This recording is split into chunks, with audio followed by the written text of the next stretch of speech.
Get ready for your daily dose of marketing strategies and tactics from entrepreneurs with the guile and experience to help you find success in any marketing capacity.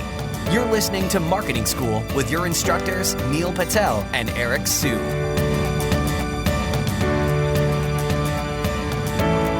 Welcome to another edition of Marketing School. I'm your host, Eric Su. And I'm Neil Patel. And today we're going to be talking about why you should do retargeting. So first of all, Neil, what's retargeting? Have you ever been on a website and you start seeing banners from all over the web follow you around from that website? That's remarketing or retargeting. People use the words interchangeable, either remarketing or retargeting. And what it is, when you go on a website like Amazon, they put a cookie on your computer. So then when you go all over the web, they will pixel you and they show you ads related to the web pages you were on Amazon. Nowadays with retargeting, a couple years ago it was first introduced and it was still the wild, wild west, and there are companies like Admiral out there that would sell you on retargeting. Now companies like Facebook, Google, I believe even Twitter will allow you to retarget people just directly from within their platform. And there are a lot of benefits to doing this because now with retargeting, just backing up a second, a lot of people talk about marketing funnels, they talk about sales funnels. And when you're doing funnels like this, basically the idea is people come into your email list and you're able to segment people into different buckets based on behaviors on your website. So let's say, for example, you have a marketing site and they clicked on an SEO link. Well, then they're going to be placed on the SEO list. Or if they clicked on PPC, they would be placed on the PPC list and they would receive emails based on PPC or SEO, whatever they're interested in. So by doing this is helpful when you're building relationships with people through email because it's very targeted. And that way you're going to be able to have higher conversion rates at the end of the day because you're hitting people not with a catch-all message, but something that's very relevant to what they're interested in. So when you think about retargeting on a website, there are a lot of different options. So it's not just all about, hey, well, if they hit a product page, I'm just going to follow them around with that banner. Not like, that's the standard e-commerce way. But now, let's say, for example, you have a lead generation site. Let's go back to marketing agency. And let's say, for example, they visited one of your blog posts and the topic was about, marketing funnels. Then you can continue to follow them around on the net and perhaps you can give them a marketing funnel ebook. And then with that ebook, once they opt in, then they're placed onto another pixel on Facebook where it's telling Facebook basically these people have opted in for this ebook. After they download the ebook, this person's a warm type of lead, so perhaps you can push them into a webinar or you can get them to buy a product. Now, the idea behind this is that you have a funnel where you're moving people down. You're able to do that with your ads as well because here's the thing, a lot of people on your site aren't going to convert. Maybe 97 to 98% of people or 99% aren't going to buy the first shot. You got to follow them around and you got to know where they are at in the funnel. Eric makes a really good point. When someone comes to your website, the chances are they're not going to buy. If 1 out of 100 visitors buys something, you're lucky. You're doing better than the average website. Remarketing gives you a way to turn all those people who said no into yes. So no, I'm not interested in buying your product, becoming a lead. And eventually you can get them to say, yes, I'm interested in buying your product, your service, becoming a lead, whatever you want to call it. The key with remarketing when you're doing a campaign is to show them something different. If someone comes to your homepage and they don't convert, when you do a remarketing campaign, do you think you should send them back to your homepage? No. If they didn't convert from your homepage, what makes you think you can send them back to your homepage and get them to convert? Sure, every once in a while you'll drive sales from doing that, but you're way better off remarketing them and sending them to a unique page. Because think of it this way. Remarketing is kind of like marriage and dating. If you go up to a random girl on the street or a random guy and you say, will you marry me? Assuming you don't know them, chances are they're going to say no. But if you ask a random stranger, hey, I think you're cute, would you like to go on a coffee date? Let's say they say yes. All right, coffee date goes well. Then from there, you guys do a few meals. Then from there, you go on a few more dates. Then you move in together. And then later on, if you ask them to marry you, there's a much higher chance that they'll say yes. Why? Because they got to know you. They built comfort. They built trust. Remarketing works in a similar way. Someone comes to your website, they don't buy, you remarket them, they keep seeing your ads everywhere. Think rule of 7. Someone sees something 7 times, they're then much more likely to buy. They get comfortable with you, you get them back to the site, you educate them more through blog posts, webinars, training materials, email follow-up sequences, and then you ask them to buy. They're much more likely to convert.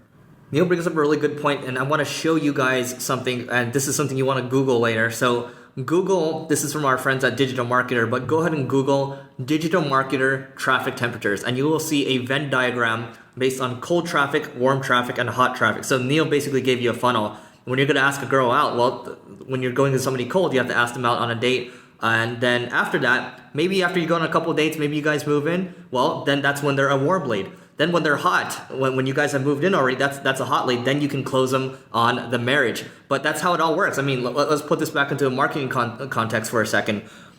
Cold traffic, if people have never heard of your brand before, if they've never engaged with you before, that's cold traffic. And you want to perhaps drive them to a blog post, get them to learn a little bit about you, maybe give them a little value from your blog post. Could be a blog post, could be a webinar, could be an ebook, could be a case study, right? So you drive them to that. And worst case scenario, you can pixel them, right? If they land on your blog post, you're able to pixel them, you're able to retarget them from Google, you're able to retarget them from Facebook, and you're able to do a lot with those pixels, right? With Google, you can build smart audiences or lookalike audiences off, people that have visited specific sections. Same thing with Facebook, you can build lookalikes as well. So that, and then if you think about that, that's the bare minimum that you get. Best case scenario, they end up converting to get moved to the next level. If they download an ebook, they're moved into warm section. They download that ebook, then you can get them to pay for a service. You can get them to pay for a product or a paid webinar at the end of the day. Another key strategy with your remarketing campaigns is to segment who you're going after. So for example, if you're remarketing people on Facebook, in essence, anyone who visits your website and is a Facebook user, they would see your ads on Facebook. You can segment out saying, hey, you know what? I'm not generating too many sales from Nigeria. So you would exclude that region. For me, I don't generate too many sales from South America. I have a good amount of traffic from South America, but I make sure I'm not remarketing them. And the reason being is I would be spending ad dollars and not generating any sales. Sure, the remarketing traffic cost for South America is way more affordable than if I target USA, UK, Canada, Australia, etc.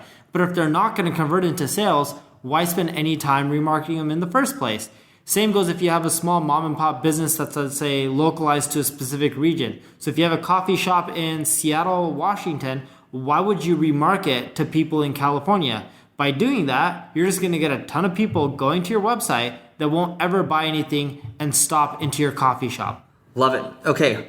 Now, with Facebook, you can build, we talked about lookalike audiences for a second, so let me explain what that is. Basically, let's say, for example, somebody is subscribed to, or let's say somebody visits one of Neil Patel's blog posts and it's about content marketing. Well, Neil wants to find more of those people because he's selling a content marketing course. And he's basically maxed out his retargeting or remarketing audience. Now, what you can do in Facebook is you can tell Facebook, say, hey, Facebook, go and find people on Facebook that have similar interests to these people that have visited a specific section on my site. In this case, it's the content marketing section. And you can go out there and find people, and you can build a audience based off of 1% lookalikes, which is usually around 2 to 2.5 million people, and then it goes up from there. But the idea is Facebook's algorithms are getting better at the lookalikes. Before, they weren't that good in the past, but they're getting a lot more useful. And if you want to go after more cold audiences, you can go after the lookalikes in addition to targeting different cold audiences that you might have. Now, Neil, I wanted to ask you a question. What is your take on these other retargeting platforms such as Admiral? You can use the Admirals of the world, but they don't have the inventory like Google or Facebook does. If I was starting off, I would just use Google and Facebook. Once you've maximized those, you can scale out to some of the other ones, but Google and Facebook are going to be the majority of your impressions, inventory, clicks, and traffic. And here's what I found using other products out there. When you talk to the reps, they make things sound like it's all sunshine and flowers. And, wow, we're getting cost per acquisition. Your cost per acquisition is amazing. It's $5. And you told us your target was $50. That has to be amazing, right? Here's the thing. When they're giving you those numbers, they're looking at the view through conversion. So that's somebody that actually saw your banner but didn't directly convert, right? They're counting that as a conversion. And to me, as a direct response marketer, I'm sure Neil feels the same way. That doesn't, that certainly kind of counts, but it doesn't really count. It's a bullshit metric. View through conversion is, imagine you going to my website, neilpatel.com. I remarket you. You see banners all over the web. You don't click on anything. I then send you an email saying, hey, check this out. Or let's say you naturally come back to my website because you did a Google search and I organically rank in the free listings for a keyword. You click through and then you buy. The companies like Admiral will count that as a view through conversion. That's a bullshit metric. That ad did not help with the sale. And I'm going to leave us with this final note right here. What you can do with Facebook, and this is the same with Google as well now, you can take your email list and target those. You can upload your email list and target those specific people. Now imagine this. This is related to, I guess this is related to both. Imagine if you had a buyer's list where everybody has purchased already. Well, guess what? You can make a lookalike off that buyer list. And you can retarget that buyer list and hit them with higher ticket offers. Let's say they bought something from you for $500. Well, maybe the next upsell is $5,000. And then after that, maybe it's $50,000. And you can get higher, you can bring them higher and higher, or I guess you can say further and further down the funnel and get them to convert. So that's one thing I want to leave you with. And with that, please, if you guys actually enjoy this, please leave us a rating, review, or subscribe. It helps us a lot, and we'd love to hear your thoughts. And until next time, we'll see you on the next episode of Marketing School. This session of Marketing School has come to a close. Be sure to subscribe for more daily marketing strategies and tactics to help you find the success you've always dreamed of. And don't forget to rate and review so we can continue to bring you the best daily content possible. We'll see you in class tomorrow, right here on Marketing School.